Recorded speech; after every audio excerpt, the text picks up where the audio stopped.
நாங்கள் ஆக்சுவலி ராகவி பாப்பாவுக்கு ட்ரெஸ் வாங்கலான்னு சொல்லிட்டு வண்டியில் கிளம்பி போயிட்டுருந்தோம்.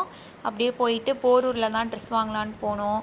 ஃபுல்லாக வந்து கடையாக இருந்துச்சு, ஜாலியாக இருந்துச்சு. ஒரு வழியாக எங்கேயாச்சும் போவே இல்லையா, எங்கேயாவது போகணுன்ட்டு போனோம். அப்போ தான் வந்து லாவண்யாவை மேமை பார்த்தோம். அவங்க கடைக்குள்ளே நின்றுட்டு இருந்தாங்க. ராகவி போய் மீட் பண்ணோன்னா, பட் ஆனால் மீட் பண்ண முடியல. அதுக்குள்ளேயே ட்ரெஸ் வாங்கலான்னு கடைக்கு வந்து ட்ரெஸ்ஸும் வாங்கியாச்சு. வாங்கிட்டு சரி அப்படியே காய் வாங்க போகலாம் அப்படின்னு சொல்லிட்டு டிசைட் பண்ணிவிட்டு கடையிலேருந்து இறங்கி போயிட்டுருந்தோம். இவளுக்கு ஏதோ டான்ஸில் சேர்ந்தனால வாங்கணும்னு சொல்லியிருந்தா.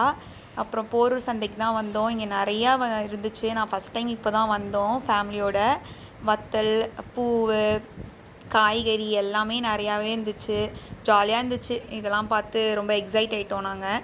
அப்புறம் என்னென்னலாம் வேணுமோ எல்லாத்தையும் வாங்கிட்டு அப்படியே ஃபுல்லாக பர்ச்சேஸ் பண்ணிவிட்டு சுற்றிட்டு இருந்தோம். என்ன பண்ணலாம், எது நல்லாயிருக்கு, காயெல்லாம் ரொம்ப ஃப்ரெஷ்ஷாக இருக்குது. ராகவி வேறு ரொம்ப சோகமாக இருந்தா. லாவண்யா மேம் பார்க்க முடியல, நாங்கள் பார்க்காமையே கூப்பிட்டு வந்துட்டோம் அப்படின்னு சொல்லிட்டு. சரி அதான் பூ கட்டிகிட்டு இருந்தாங்க. அதை வந்து சரி கட்டுறதுக்கு வாங்கலான்னு சொல்லிட்டு வாங்கும்போது கோச்சிட்டு இருந்தா. நான் எடுக்க மாட்டேன், வரமாட்டேன். அப்புறம் பார்த்தா நாங்கள் அவங்க கடையிலே தான் இருந்தாங்க. போயிட்டு அவங்க செம்ம க்யூட்டு, அவங்களே வாங்கி ஃபோட்டோ எடுத்து கொடுத்தாங்க. அப்புறம் ஃபோட்டோ எடுத்துகிட்டு வீட்டுக்கு போயிட்டோம்.